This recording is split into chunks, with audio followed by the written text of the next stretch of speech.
what's up sa inyo mga repa.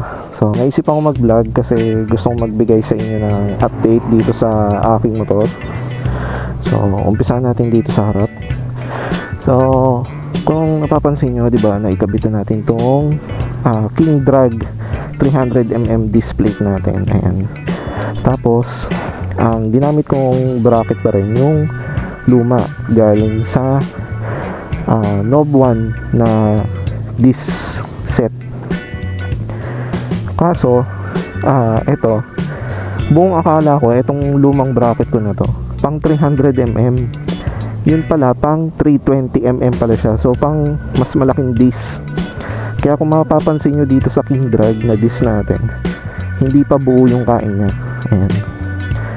So hindi pa naman siya big deal sa ngayon kasi makapal pa naman yung brake pad ko, hindi pa naman siya pantay pa naman yung kain niya.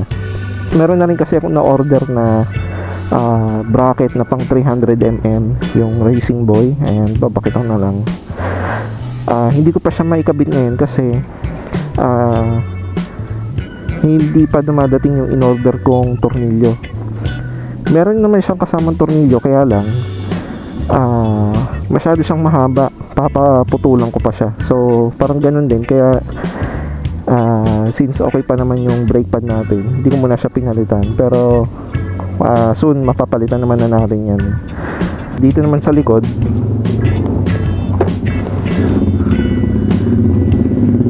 vlog ako ingay. Diba nga naka disc brake na tayo dito, naka convert lang to same sa stock ng Megaforce FI, single piston lang din. Kaso replacement lang siya. Bala ko tong palitan ng yung gold na kulay, genuine na Yamaha din, single piston pa rin, para magkaterno na sila dun sa harap. Tapos etong brake hose, papalitan na rin natin to. Ewan ko kung nakikita dito sa video, ang dami na niyang bitak. Tapos yung caliper natin, ayan, dami na rin niyang tuklap na pintura. Yung iba kasi natuluan ng brake fluid, pero yung iba talagang nabakbak lang talaga. So papalitan natin to. Tapos itong bracket niya dito, i-repaint na lang natin to ng black. Sa mga naka OKM disc set, diba meron tayong, ewan ko kung makikita, meron tayong stopper dito. Stock pa rin to ng sa drum brake, yung parang rod. Ang bala ko dito, papalitan ko, pero ililipat ko dito sa taas. Yan, parang dito ko siya itutornilyo, tapos nandun pa rin sa baba, para malinis na tong nasa ilalim. Ayoko na nung napapangitan na ako dito sa baba ewan ko kung nakikita sa video. So ayun,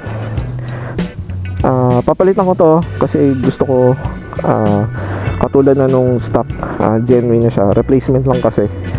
Pero goods pa naman to, malakas pa rin naman yung kapit niya, malakas pa rin yung preno ko. So sa mga nagtatanong bakit hindi na lang ako magpalit ng RCB na brake master tsaka caliper, sa ngayon hindi ko pa talaga siya naiisip na palitan kasi goods pa naman ako sa stock malakas pa rin naman yung preno ko. Ang iniisip ko na lang palitan muna dito yung mga brake hose. Papalitan ko to ng RCB din na brake hose, yung braided, pati yung sa likod, para parehas. Ayun, 2019 ko pa ata kinabit to. Ayun. Pero goods pa rin siya, malakas pa rin naman talaga yung kapit niya. Gusto ko lang talaga siyang palitan ng original. Tapos para sabay ko na rin papalitan ng bagong brake hose. So ayun lang. Yun lang naman yung gusto ko yung update sa aking motor. Ayan. So hanggang dito na lang mga repa. Maraming salamat. Ride safe. Peace.